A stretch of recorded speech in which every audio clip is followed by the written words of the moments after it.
Hello, I'm Patty Skilkin with the League of Women Voters, and I'm here today talking to two candidates who would like to become a Montgomery County Commissioner. This is a primary election. These two candidates are running in the Democratic primary. That's where you'll be voting in May. The winner of that election, the primary in May, will then face the Republican candidate in November. So just want to get it straight how this is working. This is not the final word. This is just to be the nominee, okay? We're talking to Carolyn Rice and Don Schaefer. Hello. Hello. Hello there. The county commission, of course, kind of runs the county. That's the question I'm going to ask you later, by the way. They exercise financial control of county expenditures, authorize public works, purchases of land and buildings, plans and administers welfare, and also appoints other officials to operate various departments. Tell me if my information here is correct. The term of office is 4 years, and we think the salary is about $87,000. Does that sound right? Yes. About. Okay, yes. So we were in the neighborhood of $87,000. We're going to begin our candidate by giving each candidate 2 minutes to tell you a little bit about themselves. You can talk about your kids, your dog, your pets, why you're running for office, anything you want. Carolyn, we'll start for you. You have 2 minutes. Okay, thank you. Thanks for inviting me here today. I'd like to share a few highlights of my background to show you why I'm very qualified to become county commissioner. I've served as the Montgomery County Treasurer since 2007, and I've tried to figure out ways to help people who are struggling with their taxes. Under my leadership, the Treasurer's Office has increased tax collections, improved business operations, and protected the public's money. And we even won an award for innovation for the way we improved our electronic processes. As treasurer, I've been a champion of land banking in Ohio since I first came into office and discovered devastating impact that the vacant and abandoned properties were having on our community. I worked with state and local officials to create the Montgomery County Land Bank in 2011 that has since generated more than $25 million in investments in our neighborhoods. My previous work experience included 14 years in business with local corporations, Reynolds & Reynolds and LexisNexis, and an environmental consulting firm in Cincinnati. I worked for 6 years in public education, 3 years as an elementary special education teacher, and 3 years as the Director of Executive Education at Wright State University's Raj Swing College of Business. I've been involved in the community in many ways, including being part of the Dayton Council on World Affairs since high school. I am an active member of Dayton Rotary, League of Women Voters, Dayton Sister City Committee, and the Holon Israel Initiative, and a former member of the Community Blood Center Board of Trustees. I received my MBA from Wright State University and my Bachelor of Science in Education from Miami University. I'm a proud native Daytonian. I've been married for 40 years, have 2 wonderful grown children and 4 adorable grandchildren. And I believe that the combination of my experience, my education, and my passion for community service make me highly qualified to be your next county commissioner. Thank you, Carolyn. Don, it's your turn. You have 2 minutes to talk to the voters. Thank you. And the first that I would like to say is I have the utmost respect and regard for Carolyn Rice, who's running also, and I wish her well. Thank you. I am a practicing chiropractor in the Dayton area for 53 years. I've been a Montgomery County Sheriff Deputy for 13. And how did I work those 2 in?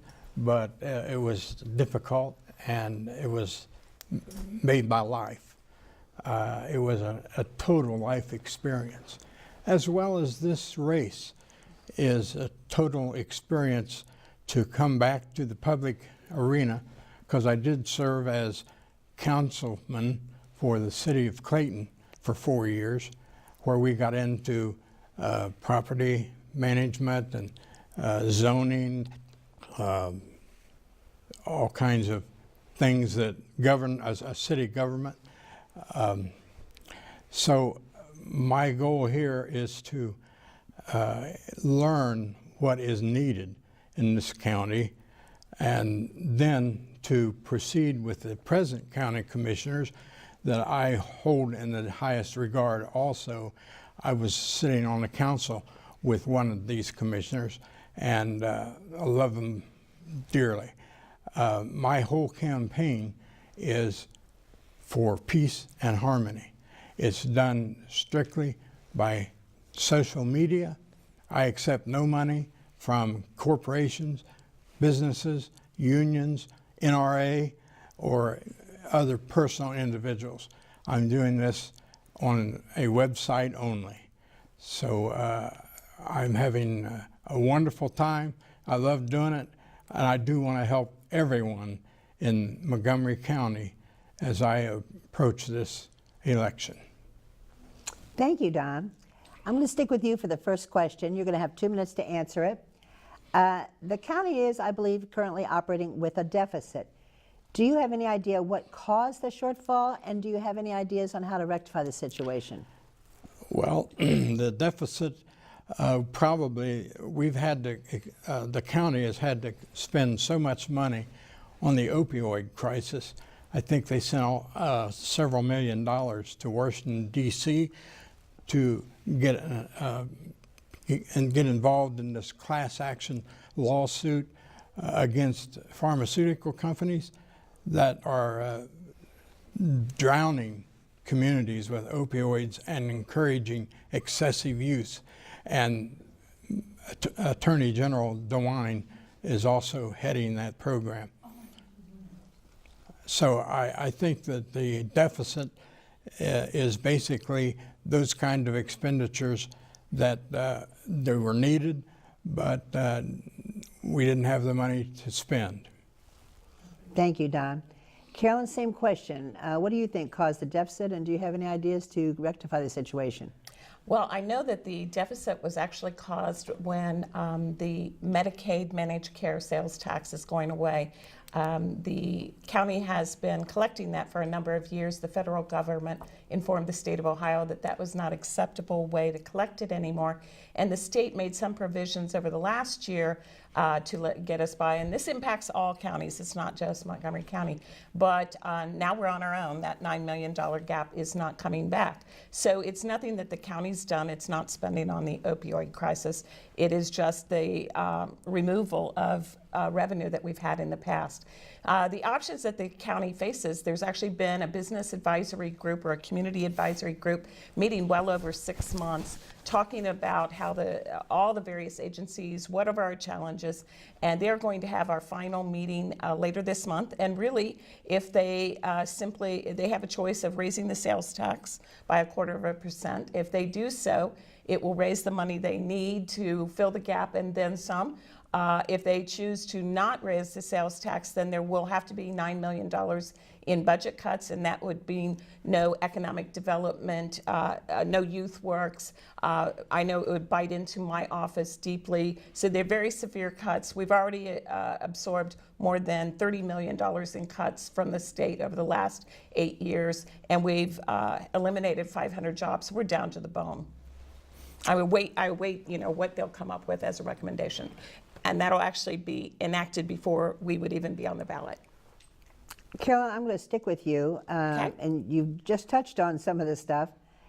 The budget obviously is an issue. Right. And I'm sure you have not always agreed with the way things have handled with the budget.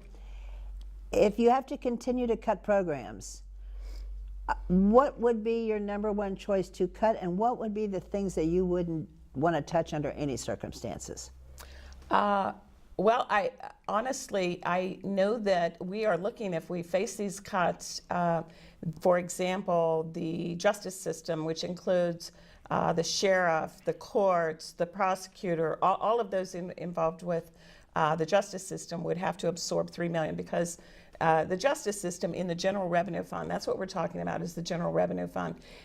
They are responsible for they consume about 70 to 80% of the general revenue fund. Then you have general administration, which as treasurer, I'm part of the general administration, and we're a much smaller portion of the general revenue, but a portion of the budget. So we've all absorbed cuts, as I already stated, over the last 8 years. So we're down to the bone. So we put forward different ideas to this advisory group. They will be reviewing those and deciding where to strike the balance, because if we completely cut economic development and things like that, that will absolutely hurt us for years to come. The state is disinvested in local governments, and so we're trying to pick up the pieces. We have mandated service that we have to do, so some of the enhanced services that we provide, like economic development, would have to go away. And those would hurt us for years and years to come, because I really believe that economic development and workforce development and those things that aren't necessarily mandated at the level we provide them are part of the keys to our future. Thank you, Carolyn. Don, we'll give you the same question. If you had to make a budget cut, where do you think you'd put it, and what are the things you wouldn't touch under any circumstances? Well, first of all, I don't like talking about a budget cut. If we can avoid that at all costs. And I'm sure if we put our heads together, we can find how to continue serving the county at the rate that it does financially, meeting our goals, taking care of our expenses, and working where we can to streamline all the services as far as cutting out little issues that don't affect us all, and we have to learn to think ahead. We put these three people in a room and continue to hammer out what needs to be done to provide these services without cutting. I'm not going to accept any type of cuts that you're talking about now that we aren't being able to handle. Thank you. Don, we're going to stick with you. This subject is close to my heart because my daddy used to work for the Dayton Water Department. Our water supply is precious and unusual and one of the most amazing resources that we have. There is potential, of course, for contamination. It's a big concern, especially since it is such a desirable resource, I think, to bring in new business. What role should the County Commission play in protecting the water, and how serious is the issue to you? It's a big issue. We have threats of contamination by, as you recall, the fire materials at our city of Wells. I'm worried about the airport creating a lot of problem in northern Montgomery County with the de-icing materials and how they're handling that. Also, treatment. I just saw that Vandalia is recycling their wastewater and making drinking water out of wastewater. I don't propose to go that way. I think that we can continue this wonderful water bank that we have and be more measurable in what we use. And we have the best water in the Midwest. And I think we need to investigate new businesses and how much they use and how much they pollute. And we need to regulate that. Thank you. Carolyn, your chance to talk about the water supply. Well, as almost everyone knows, we sit on top of one of the world's largest aquifers, so it's a very precious resource that we absolutely, every individual, every community needs to protect that. And having worked for an environmental consulting firm, I do understand the importance of environmental quality. And I think it's encouraging that the city and the county, the city of Dayton and the county recently came to an agreement on water, and I know that they've made recent announcements joining with Congressman Turner about protecting from some of the contamination from Wright-Patterson and whatnot. So I would stand on the side of remaining vigilant that we keep this important resource. I mean, water is life. And so we have to keep that clean and pure and do everything in our power. And I know that the county, we always build that into our plans to make sure that we have good water, not only for now, but into the future. Thank you. We have a little something interesting, a new thing we're adding to these discussions for all offices, all candidates. The next series of questions do not necessarily have anything to do with the office you're seeking. It's just another way to let the voters know a little bit more about you. As you know, the League's mission is to protect voters' rights and to inform them. So these are hot button issues that are on the news daily, nightly, that we've been all talking about anyway. I'm going to give you each 4 questions. I want only a one-word answer, yes or no. But let me remind you, at the end of this, you're going to have a closing statement, so if you feel the need to expand on one of your answers, you're going to have an opportunity to do so. Okay? Carolyn, you're going to get number 1 question. Do you favor serious campaign finance reform, yes or no? Yes. Don, same question. Do you favor serious campaign finance reform, yes or no? Yes. Don, do you believe that climate change is a serious issue that must be addressed aggressively, yes or no? Yes. Carolyn, do you believe that climate change is a serious issue that must be addressed aggressively, yes or no? Yes, absolutely. I was going to stick with Carolyn. Do you believe that the voter registration process should be simplified, yes or no? Yes. Don, do you believe that the voter registration process should be simplified, yes or no? Yes. And the last one, Don, do you favor a ban on assault rifles, yes or no? Definitely. Carolyn, do you favor a ban on assault rifles, yes or no? Yes. And now we're going to give each candidate a chance to make a closing statement. Carolyn, you can go first. You have 2 minutes to talk to the voters. Thank you so much. It's been a pleasure to be here, and I hope you've gotten some insights into the experience. You know, I've been a business leader, I've been in education, and I've also been in government. And I think that combination is very vital to give me the insights and the knowledge to really dig into the issues that our county faces. And I am a problem solver and a consensus builder. And I go out to where people are. I will come to where you are, and I want to include all the voices. That's how I've done it as treasurer, and that's how I will be as a county commissioner. We do face big challenges in the county, but much of it is caused by the state disinvesting in our services. We have a lot of mandated services, but yet they don't give us all the revenue that we need to do those. So yes, we have absorbed the cuts over the last 8 years, and I'm very proud of how the county has done it and how my office has continued to provide high-level services, and in addition have actually provided enhanced services. And as a result of that, we've seen recently that we actually in 2017 led the state in the amount of job growth, 2.4%. And I read this morning that the opioid deaths are down to a 3-year low. All of that will be impacted if we have to take all these budget cuts. But you need someone like me who's been in all of those roles to really lead the charge. And I think that I will be an outstanding county commissioner for you, because not only do I have the experience and the passion, but I have a lot of heart and knowledge that will really be beneficial as we face these challenges. And quite honestly, I'm very optimistic. I know as Daytonians and individuals of Montgomery County, there is nothing that we can't face that when we work together, we will overcome and we will be better and stronger in the future. Thank you. Thank you, Carolyn. Don, you have 2 minutes to talk to the voters. Thank you. My campaign is entitled Peace and Harmony Campaign.